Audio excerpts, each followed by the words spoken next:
नमस्कार, स्वागत है आपका ज्ञानदीप सक्सेस पॉइंट के यूट्यूब चैनल पर। आज हम लोग बिहार बोर्ड परीक्षा 2024 को ध्यान में रखते हुए कुछ महत्वपूर्ण थ्योरम जो परीक्षाओं में 5 अंकीय पूछे जाते हैं, आज उसको लेकर आए हैं।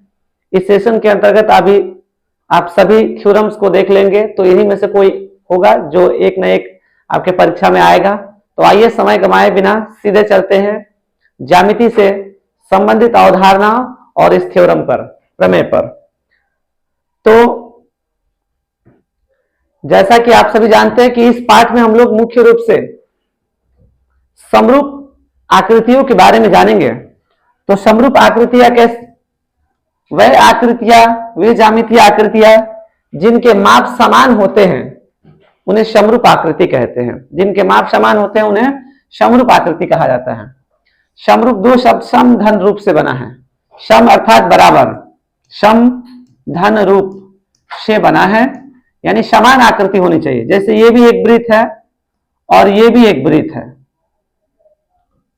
ठीक है। ये दोनों वृत्त है और ये दोनों वृत्त क्या है, समरूप है। क्यों? क्योंकि दिखने में दोनों एक जैसा है। जैसे ये एक त्रिभुज है और ये भी एक त्रिभुज है, तो ये दोनों त्रिभुज क्या होंगे, समरूप होंगे। लेकिन सर्वांगसम में किसकी बराबर होनी चाहिए? सर्वांगसम में माप उसका बराबर होना चाहिए, लेकिन समरूप में क्या, उसका रूप बराबर होना चाहिए। तो इसीलिए तो हम लोग कहते हैं कि दो सर्वांगसम आकृति, ध्यान रखेंगे, दो सर्वांगसम आकृति हमेशा ही समरूप होता है। लेकिन दो समरूप आकृतियां सर्वांगसम हो भी सकता है और नहीं भी हो सकता है, ठीक है। तो इसमें हम लोग ध्यान देंगे कि समरूप होने की कौन कौन सी शर्त है। तो जैसा कि हम लोग देख पा रहे हैं, मान लेंगे ये एक त्रिभुज है एबीसी, ए बी सी, और ये दूसरा त्रिभुज है डी ई और एफ, ठीक है। नंबर पहला कह रहा है कि संगत भुजाएं समान अनुपात में हो, ठीक है। संगत भुजाएं समान अनुपात में होगी तो ये दोनों त्रिभुज क्या होगा, समरूप होगा। अब संगत भुजाएं कौन है? भुजा ए के जैसा भुजा डी, भुजा बीसी के जैसा भुजा ईएफ और भुजा एसी के जैसा भुजा डीएफ। यानी इन तीनों का अनुपात अगर बराबर आ रहा है तो आप समझ लेंगे कि यह क्या है, त्रिभुज समरूप है। जैसे A B upon D equal B C by E F और A C by D F. ये समरूपता का पहला शर्त है कि संगत भुजाओं का मान अनुपात आपस में बराबर होना चाहिए। दूसरा कह रहा है कि संगत कोण बराबर हो। संगत कोण करने का तात्पर्य एक कोण ए के जैसा बराबर कोण डी, कोण बी के जैसा कोण ई और कोण सी के बराबर कोण एफ होना चाहिए, तब जाके ये, अर्थात कोण ए इक्वल कोण डी, कोण बी इक्वल कोण ई तथा कोण सी इक्वल कोण एफ, तब जाके ये दोनों त्रिभुज क्या होंगे, समरूप होंगे। तीसरा शर्त यह है कि एक त्रिभुज का एक कोण दूसरे त्रिभुज के एक कोण के बराबर हो तथा इसे बनाने वाले भुजाओं का अनुपात बराबर हो, तब जाकर ये दोनों त्रिभुज क्या होंगे, समरूप होगा। इसको हम लोग समझ रहे हैं।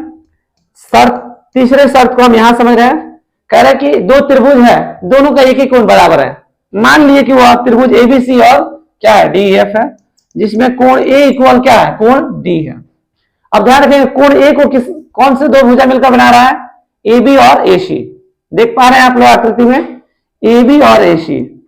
तो A B upon A C equal, ये डी को किसने बनाया, तो डी को बना रहा है डी और डी एफ, डी ई और डी एफ, ठीक है।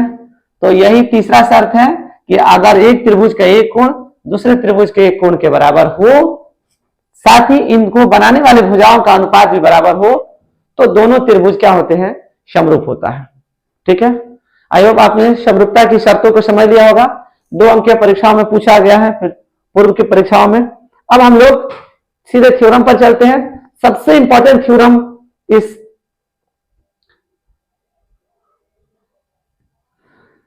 सबसे इंपॉर्टेंट जो थ्योरम है आपका, एक समकोण त्रिभुज में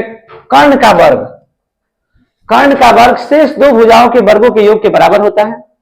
इसे पाइथागोरस प्रमेय, ध्यान रखेंगे, इसे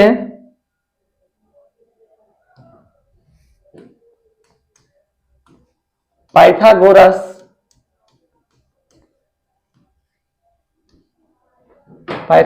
प्रमेय या 6.8 प्रमेय के नाम से जानते हैं हम लोग। इसे पाइथागोरस प्रमेय या 6.8 प्रमेय के नाम से जानते हैं। क्या है ये? कह रहा है कि एक समकोण त्रिभुज में, सबसे पहले हम लोग एक समकोण त्रिभुज बनाएंगे, कर्ण का वर्ग शेष दो भुजाओं के वर्गों के योग के बराबर होता है। कर्ण का वर्ग शेष दो भुजाओं के वर्गों के योग के बराबर होता है। आइए हम लोग समकोण त्रिभुज यहां बना लें।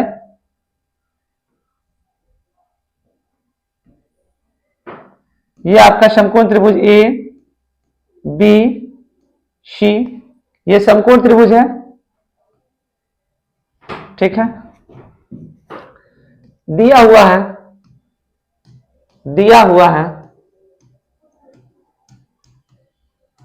क्या दिया हुआ है?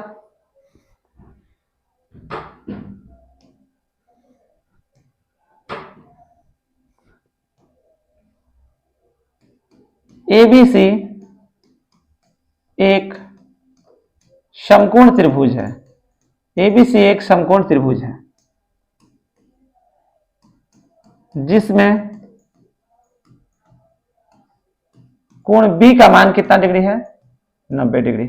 आप लोग देख पा रहे हैं बी पर कितना डिग्री है? 90 डिग्री है। अब हम लोग क्या करेंगे? सिद्ध करने वाले में टू प्रूव, क्या सिद्ध करना है भाई? तो सिद्ध हमें करना है, कर्ण आपका क्या है? लंब के ठीक सामने वाले को कर्ण कहते हैं, यानी AC। कर्ण का वर्ग AC equal AB square plus BC square, यही हमें सिद्ध करना है।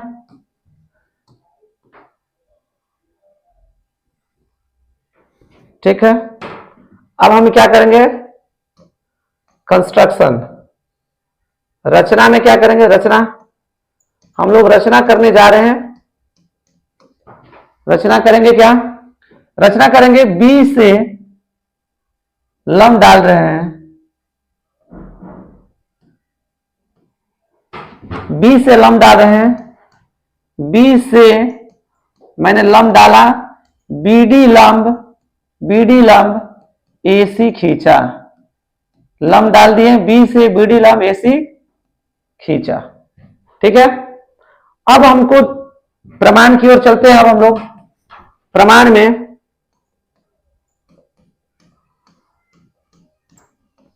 में आप देख पा रहे हैं यहां पर कि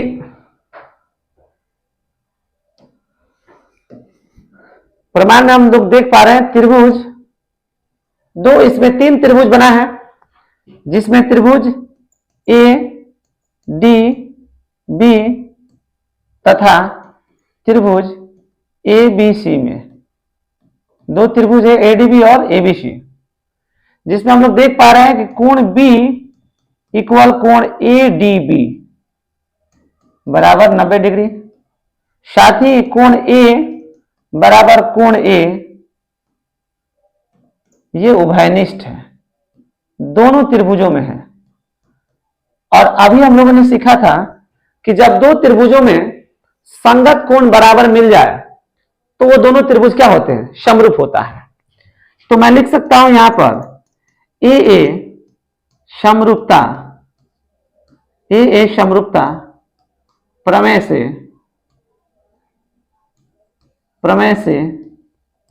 दोनों त्रिभुज ADB समरूप त्रिभुज ABC, जब दोनों त्रिभुजें समरूप हो जाएंगी तो उनके संगत भुजाएं क्या होंगे?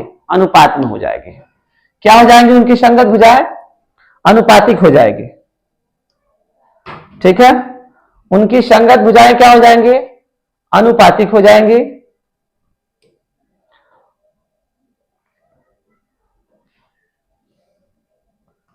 तो मैं यहां पर एक बाउंड्री बना देता हूं। अब देखिए, जब संगत भुजाएं अनुपात में होंगी तो इसके लिए हम लोग क्या लिखेंगे, ध्यान से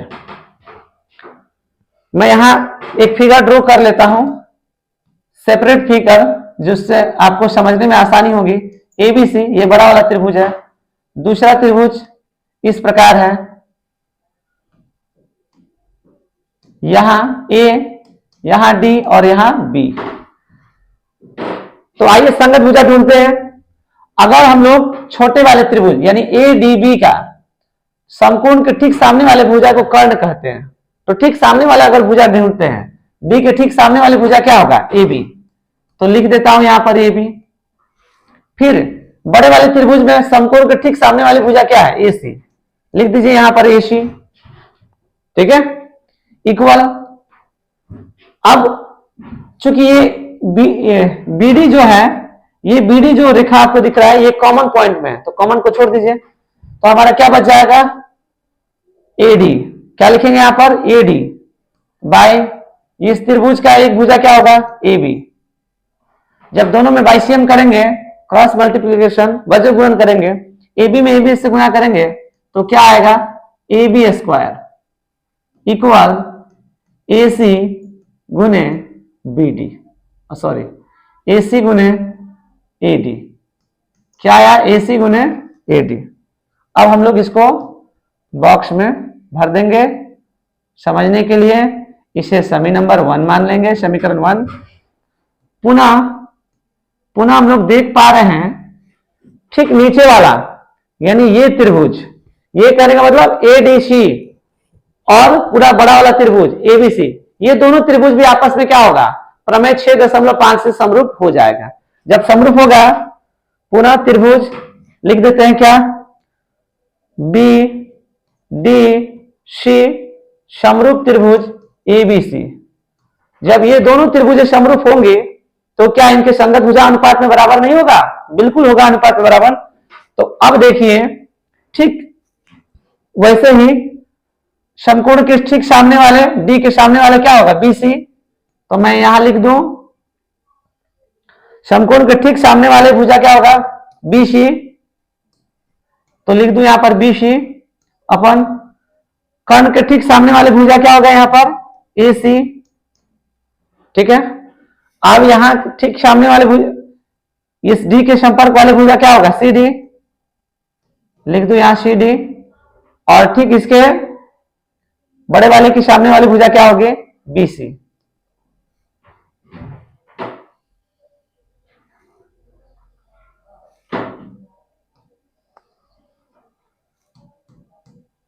अब हम लोग क्या करेंगे, ध्यान रखें, बाइसियम करेंगे, क्रॉस मल्टीप्लिकेशन बीसी में बीसी से गुना करेंगे तो क्या लिखेंगे, बीसी स्क्वायर इक्वल एसी में सीडी से गुना करेंगे तो हम लोग लिख पा रहे हैं एसी गुने सीडी।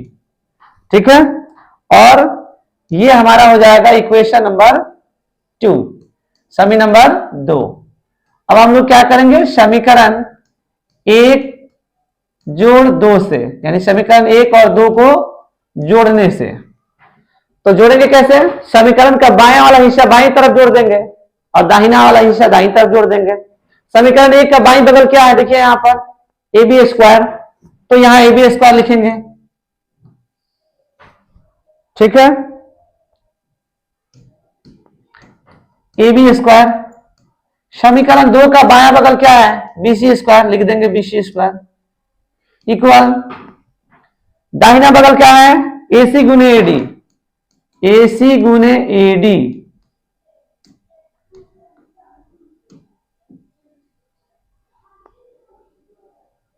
यहां लिखता हूं इसको एसी गुने एडी प्लस दूसरा समीकरण में दाहिना बगल क्या है, एसी गुने सीडी।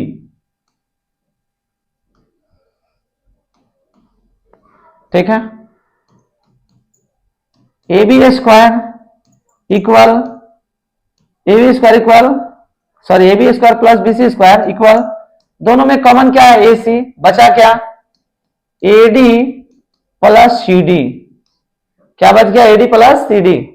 ठीक है, ये ज्यों कहते हो AB square plus BC square equal AC multiply, ध्यान रखेंगे यहां पे।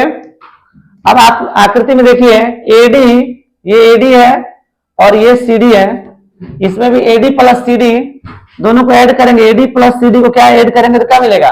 AC मिलेगा। ठीक है, इसीलिए AB square plus BC square equal AC में AC से गुना करेंगे क्या होगा? AC square. इसे ही तो लाना था हमें। यह हो गया हमारा सत्यापित, प्रूव्ड हो गया।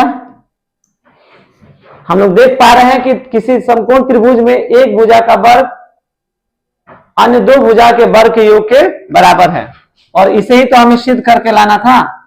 तो इस प्रकार आपने देख लिया होगा इसको। अब हम लोग, ये था प्रमेय 6.8, यानी पाइथागोरस प्रमेय काफी महत्वपूर्ण है।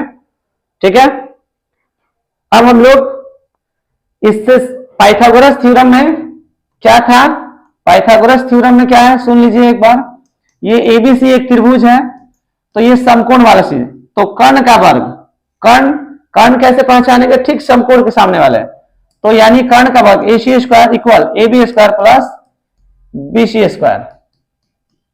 ठीक है, और ध्यान रखेंगे एक आता है पाइथागोरिया ट्रिक, पाइथागोरिया ट्रिक। इसे कैसे लाना है? ये फॉर्मूला होता है 2m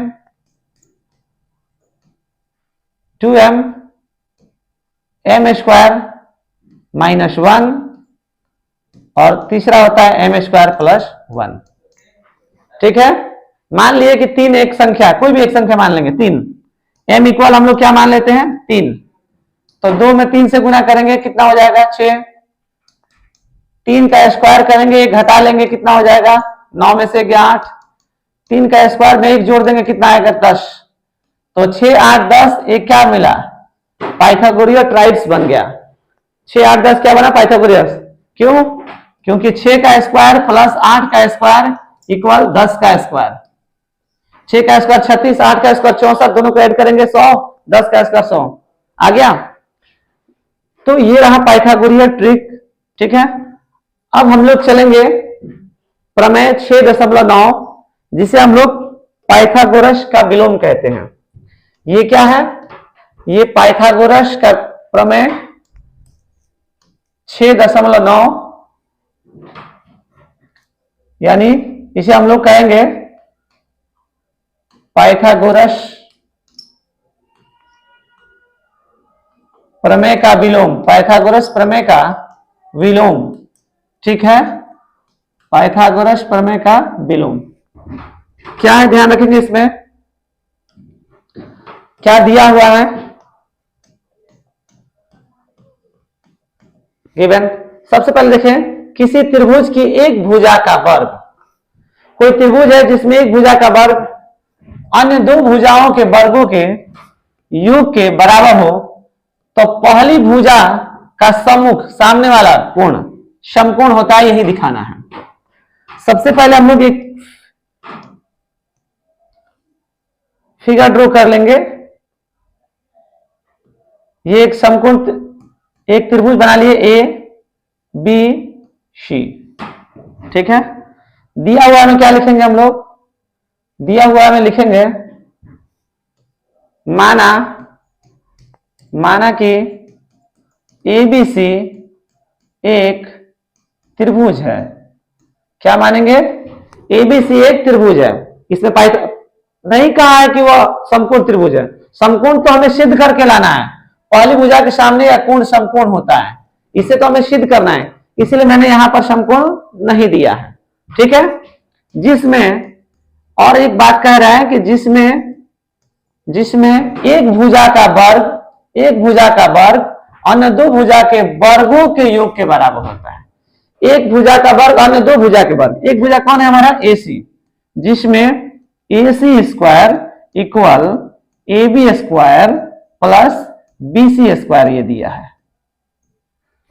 ठीक है, AC स्क्वायर इक्वल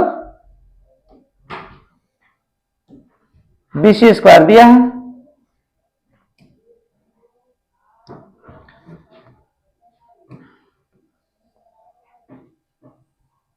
ठीक है, अब हम लोग सिद्ध क्या करना है, सिद्ध करना है,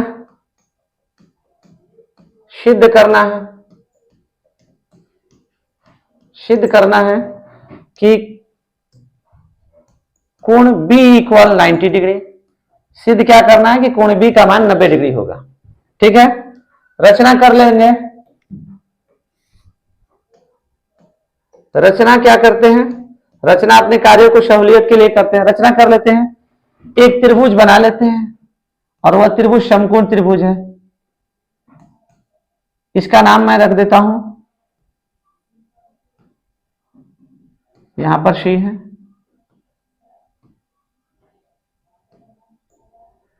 DEF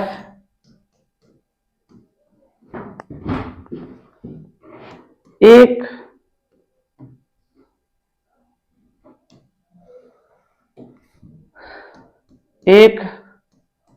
समकोण त्रिभुज, रचना कर रहे हैं, एक समकोण त्रिभुज DEF बनाया, DEF बनाया, एक समकोण त्रिभुज क्या बना लिया, DEF।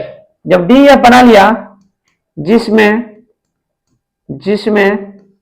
कोण E इक्वल 90 डिग्री, कोण E का मान 90 डिग्री है, साथ ही साथ DE इक्वल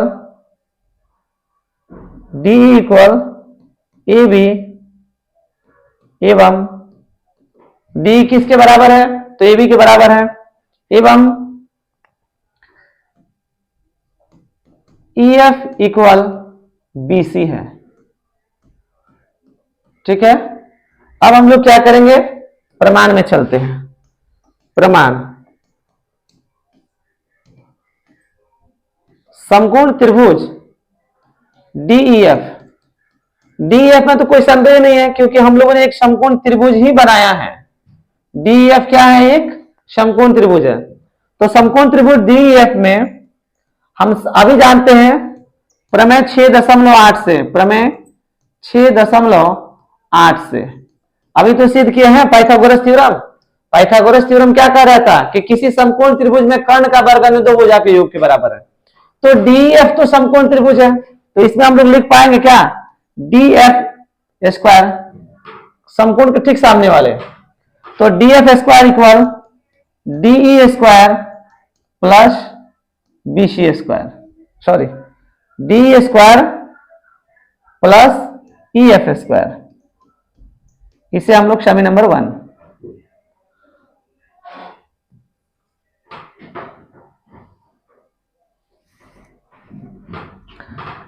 क्या समकोण त्रिभुज है, तो हम लोग लिख सकते हैं DF square equal DE square plus EF square. अब क्या करेंगे ध्यान से,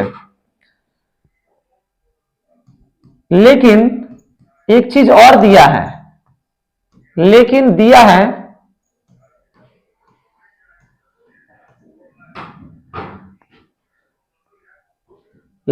है क्या, AC square equal AB square plus BC square.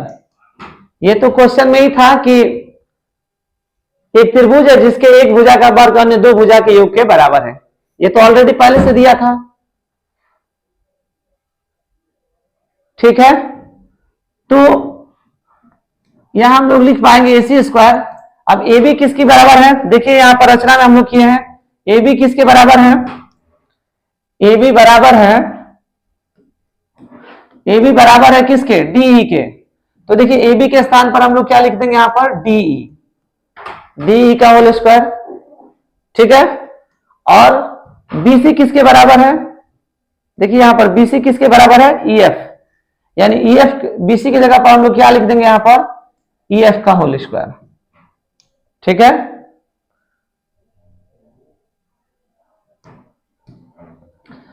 अब इसे हम लोग क्या मान लें, समीकरण 2। समीकरण 1 एवं 2 का जब तुलना करेंगे समीकरण 1 एवं 2 से।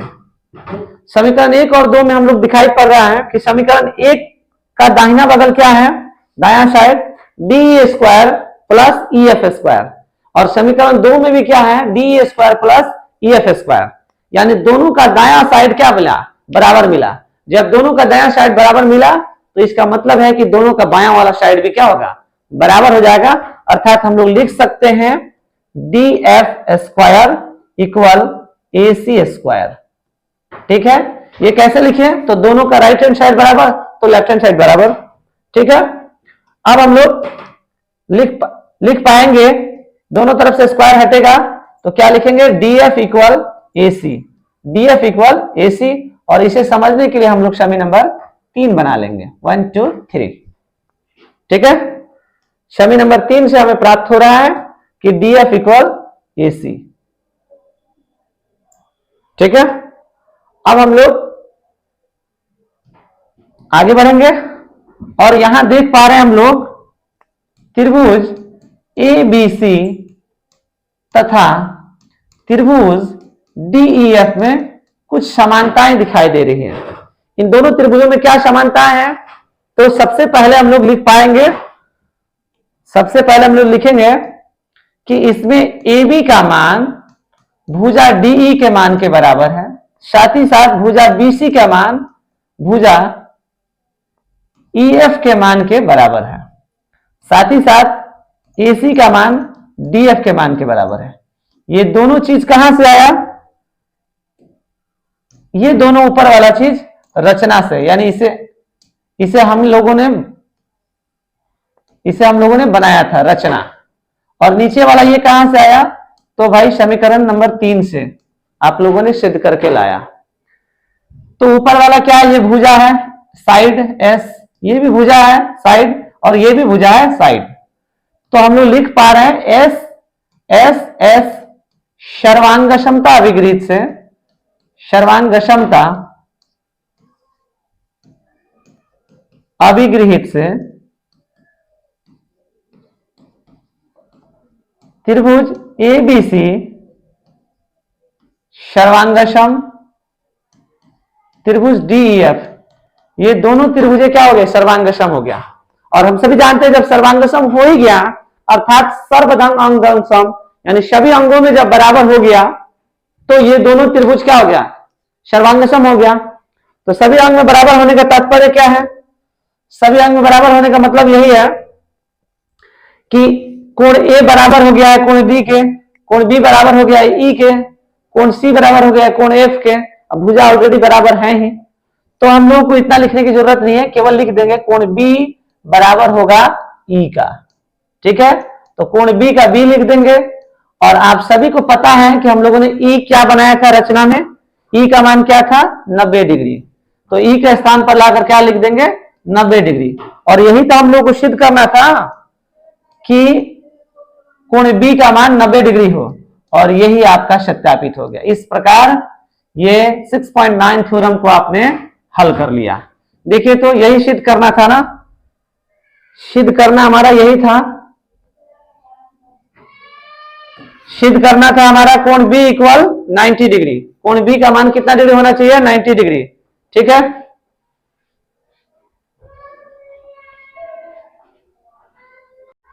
अब हम लोग नेक्स्ट प्रमेय की ओर चलते हैं, और ये प्रमेय हमारा है प्रमेय 6.6। कौन सा प्रमेय है, प्रमेय 6.6। और ये क्या कह रहा है प्रमेय 6.6, ध्यान रखेंगे, कह रहा है कि दो समरूप त्रिभुज, पहले ही कह रहा है कि जो दो त्रिभुज है और दोनों ही त्रिभुज क्या है, समरूप है।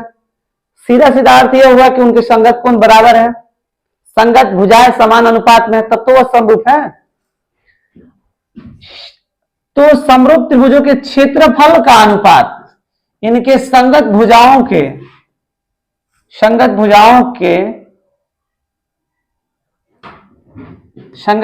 यहां लिखेंगे वर्ग, संगत भुजाओं के वर्ग के अनुपात के बराबर होता है।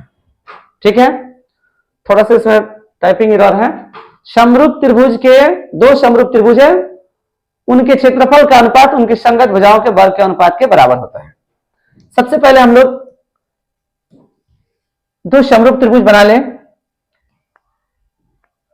ये ए बी सी और दूसरा त्रिभुज है समरूप त्रिभुज डी ई एफ। ठीक है, ये दो त्रिभुज है। गिवन क्या चीज दिया हुआ है? दिया यह है, दिया है कि त्रिभुज ए बी सी समरूप त्रिभुज डी ई एफ। जब दो त्रिभुज समरूप हो तो हम लोग लिख पाएंगे कि इनके संगत कोण बराबर है।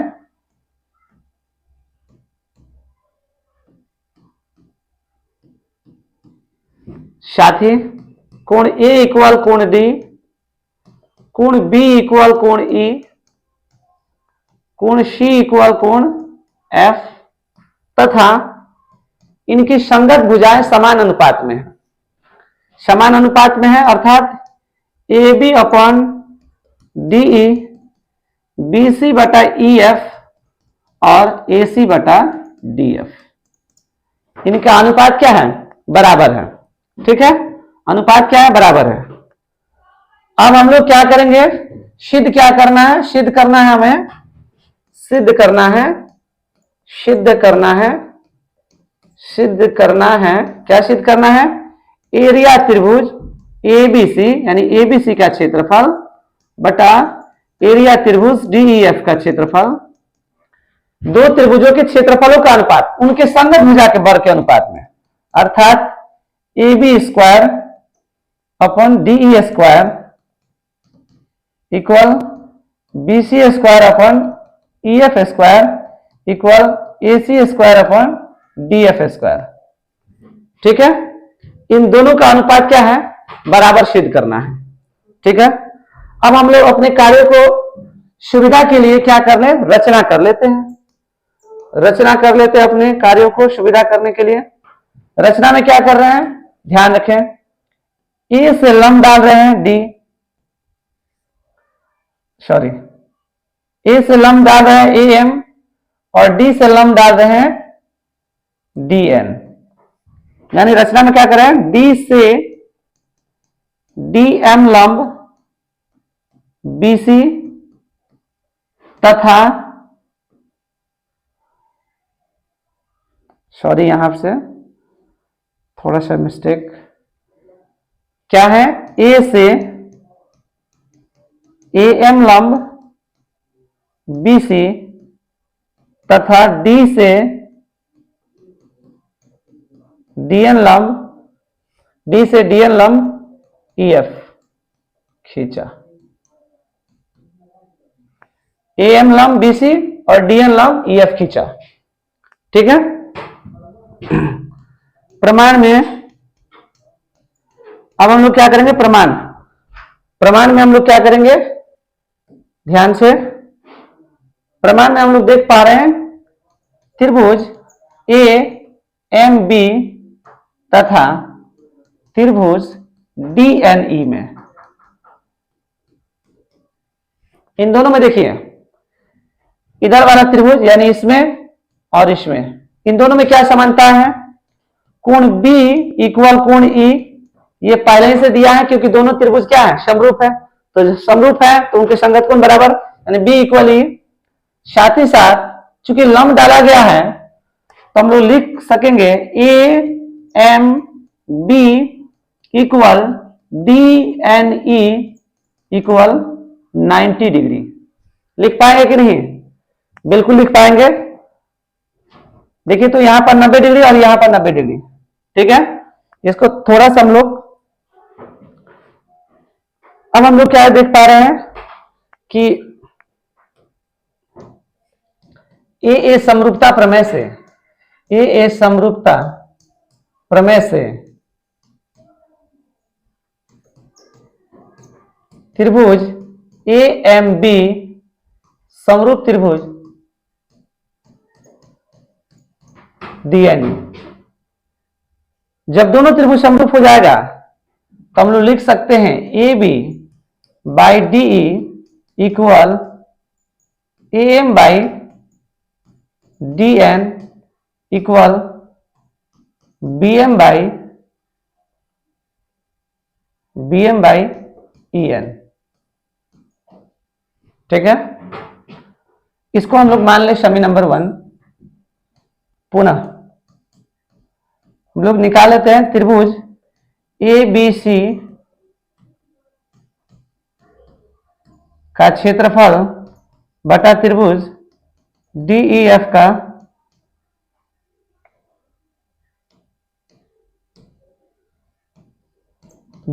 क्षेत्रफल। तो हम लोग जानते हैं क्षेत्रफल 1/2 गुने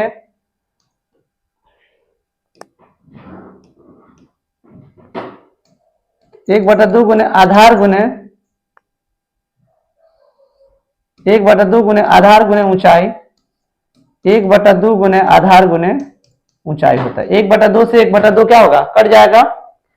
अब आधार क्या है पहले वाले में, BC, क्या लिखेंगे हम लोग, BC गुने ऊंचाई क्या है, शीर्षलम AM, ऊंचाई क्या है, शीर्षलम AM बाई इधर DEF, त्रिभुज DEF में क्या है, आधार EF, लिख देंगे यहां पर EF गुने ऊंचाई क्या है, DN, क्या है ऊंचाई, DN। अब देखिए हम लोग देख पा रहे हैं यहां पे कि BC अपन EF इंटू यहां AM बाई DN किसके बराबर है, AM बाई DN बराबर है AB बटा DE के, है ना बराबर। समीकरण 1 से लिख देंगे यहां पर AB बटे DE। ये कहां से लिखे हैं हम, शमी नंबर 1 से लिखे हैं, शमी नंबर 1 से लिखे हैं। शमी 1 से क्या है, AM बटा DN का मान, AM बटा DN का मान यहां देखिए, AM बटा DN का मान कितना है, AB बटा DE के बराबर है, तो AB बटा DE लिख दिए। तो यहां लिख पा रहे हैं हम लोग BC अपन EF, ठीक है, इक्वल AB बटा DE किसके बराबर है, दिया हुआ है देखिए, तो AB बटा DE किसके बराबर है, हम लोग देख पा रहे हैं AB बटा DE BC बटा EF के बराबर है ना बराबर। क्योंकि पहले ही हम लोग दोनों त्रिभुज क्या मिला था, समरूप मिला था, तो समरूप मिला था तो भुजाएं समानांतर में तो होगी। तो हम लोग क्या लिखेंगे, AB बटा DE की जगह पर हम लोग BC बटा EF लिख देंगे, ठीक है, और मल्टीप्लाई करेंगे तो क्या लिखेंगे, BC square upon EF square, ठीक है। तो इस प्रकार हम लिख सकते हैं। इस प्रकार क्या निष्कर्ष निकला, निष्कर्ष यही निकला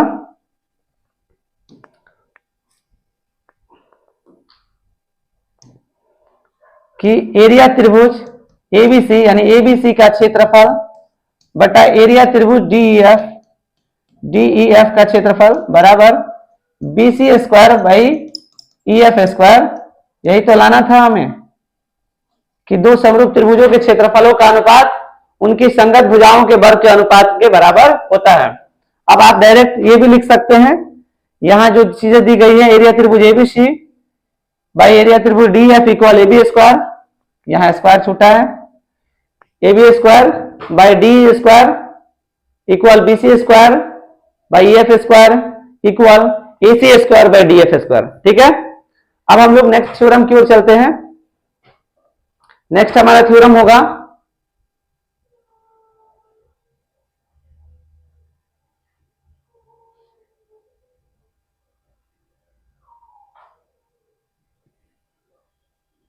नेक्स्ट थ्योरम जिसे हम लोग थेल्स प्रमेय के नाम से जानते हैं, थेल्स प्रमेय के नाम से,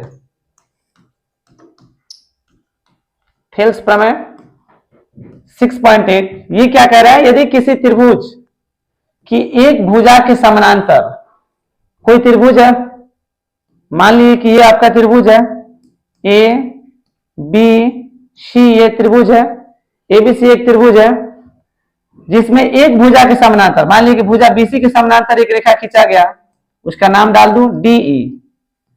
भुजा BC के समानांतर एक रेखा खींचा गया है DE, ठीक है।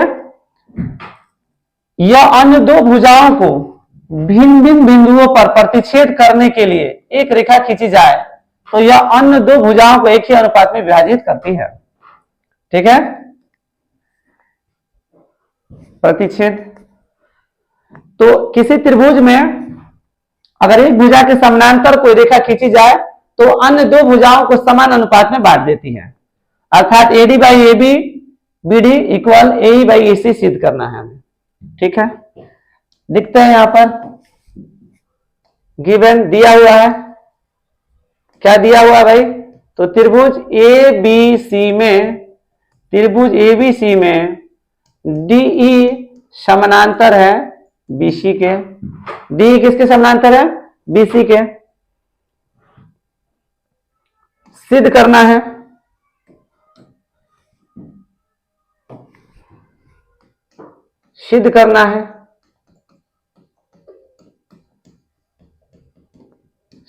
है क्या, AD by BD equal AE by EC, यानी इनके अनुपात आपस में क्या होंगे, बराबर होंगे, इनके अनुपात आपस में बराबर होंगे, यही तो सिद्ध करना है हमें।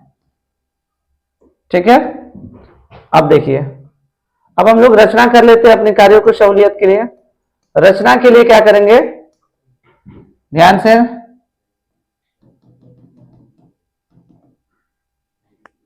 ये EN और D से DM लंब, साथ ही साथ ये CD और ये BE को मिलाया, क्या लिखेंगे, D से DM लंब AC तथा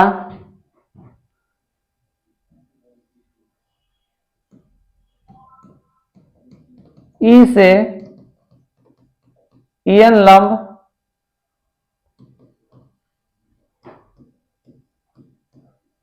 AB खींचा एवं BE तथा DC को मिलाया।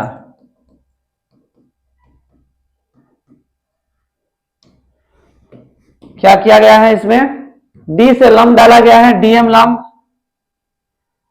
AC, E से लंब डाला गया है EN लंब AB और BE और CD को मिलाया गया है। ठीक है, अब हम लोग प्रमाण में क्या लिखेंगे, प्रमाण में त्रिभुज ADE तथा त्रिभुज BDE में, इन दो त्रिभुजों में बात करेंगे, दोनों का क्षेत्रफल निकालेंगे, एरिया त्रिभुज ADE बाई एरिया त्रिभुज BDE।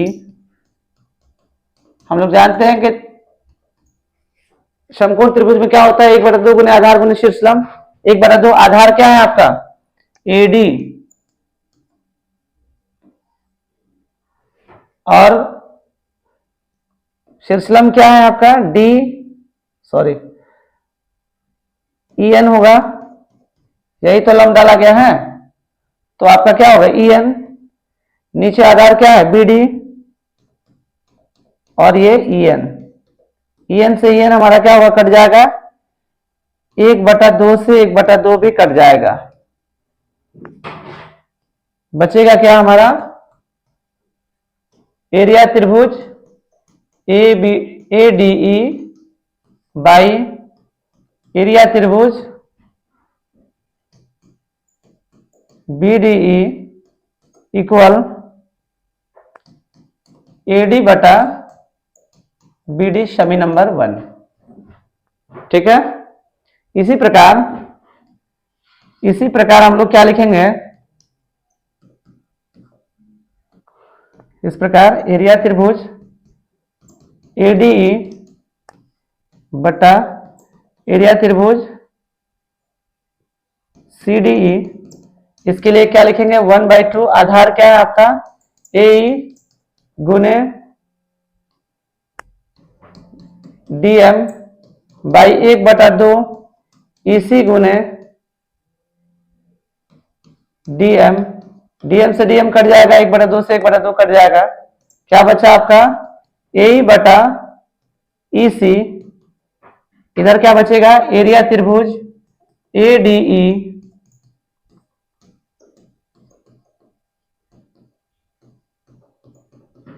इसे हम लोग समी नंबर 2।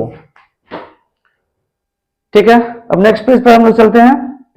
हम देख पा रहे हैं कि समीकरण 1 और 2 में दोनों के लेफ्ट हैंड साइड में एरिया त्रिभुज एडी और एरिया त्रिभुज एडी मिल रहा है, अर्थात हम लिख सकते हैं एक ही आधार और समान समानांतर रेखाओं के बीच दो त्रिभुजें बन रही हैं, तो समी 1 एवं 2 से हम लोग लिख पाएंगे, क्या लिख पाएंगे, समीकरण 1 में क्या है, एरिया त्रिभुज एडी बटा एरिया त्रिभुज बीडी, फिर इसमें क्या है, एरिया त्रिभुज एडी बटा सीडी, ए इक्वल ईसी, एडी बटा बीडी इक्वल ए बटा ईसी, इसे ही हमें प्रमाणित करना था। साथ ही साथ लिख देंगे एक ही आधार और समान समानांतर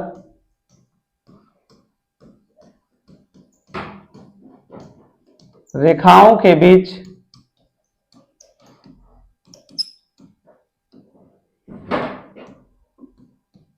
बना त्रिभुज का क्षेत्रफल समान होता है, समान होता है, अतः A D by B D equal A by E C, ये आपका सत्यापित।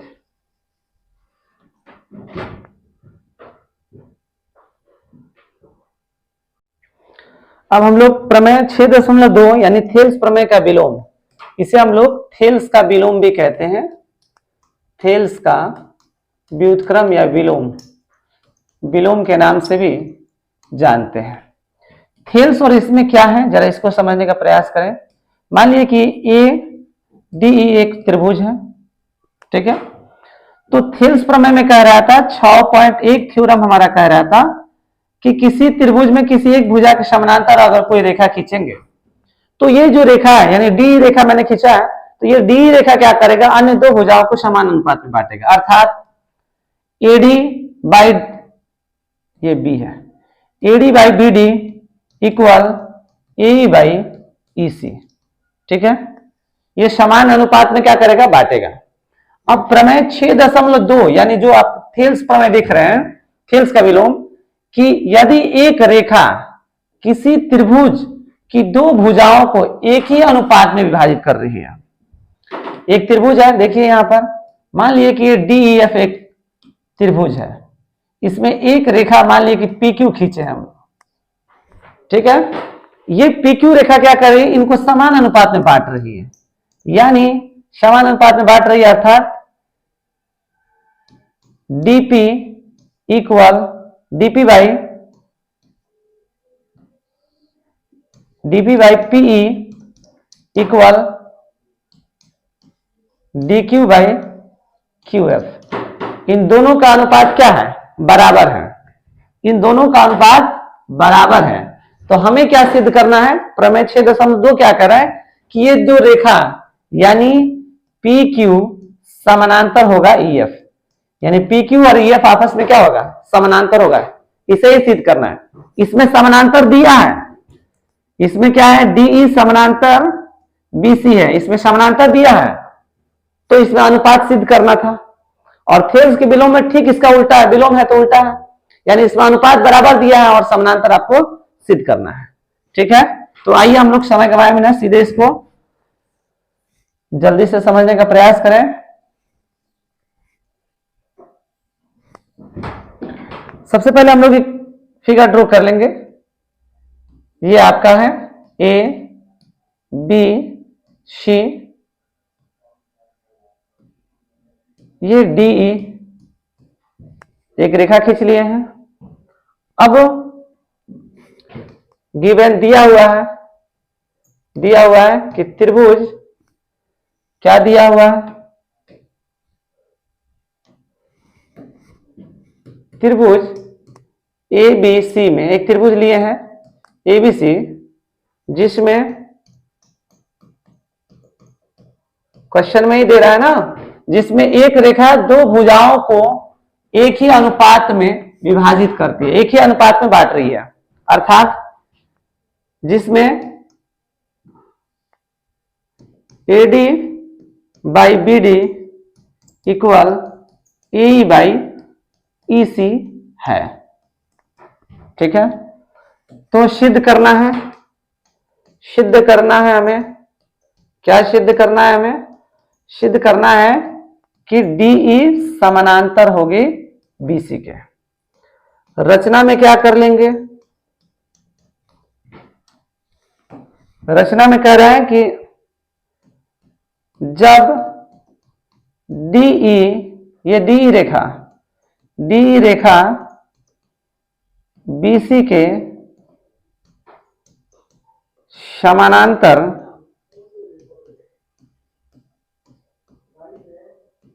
नहीं है, तो एक रेखा ये ड्रॉ कर लेते हैं, ये F डाल देते हैं, एक रेखा DF खींचा जो DF समानांतर BC है। ठीक है,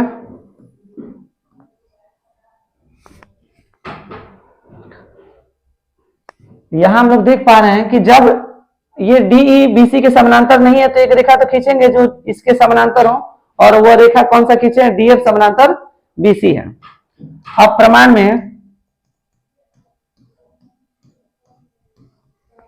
में हम लोग देख पा रहे हैं DF क्या है, समानांतर BC के है, तो हम लोग लिख सकते हैं थेल्स प्रमेय से क्या लिखेंगे, थेल्स प्रमेय से AD बटा BD इक्वल AE बटा EC। इसको समी नंबर 1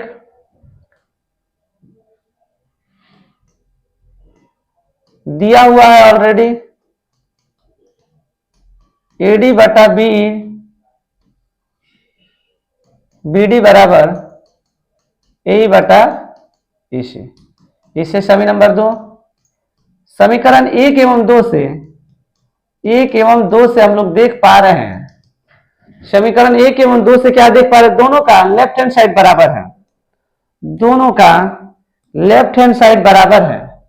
जब दोनों का बायां पक्ष बराबर है तो उसका दायां पक्ष स्वतः बराबर होगा, अर्थात क्या लिखेंगे हम लोग, AE बाई EC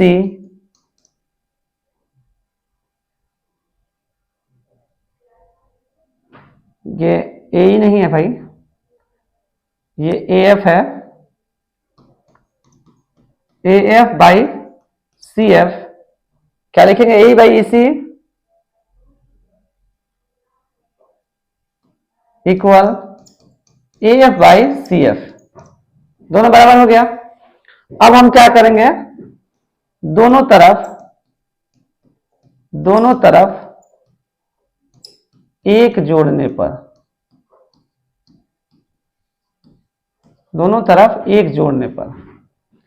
क्या करेंगे, दोनों तरफ हम लोग एक जोड़ दे रहे हैं, तो क्या से लिखेंगे, AE by EC equal AF by CF +1 कर दे दोनों तरफ।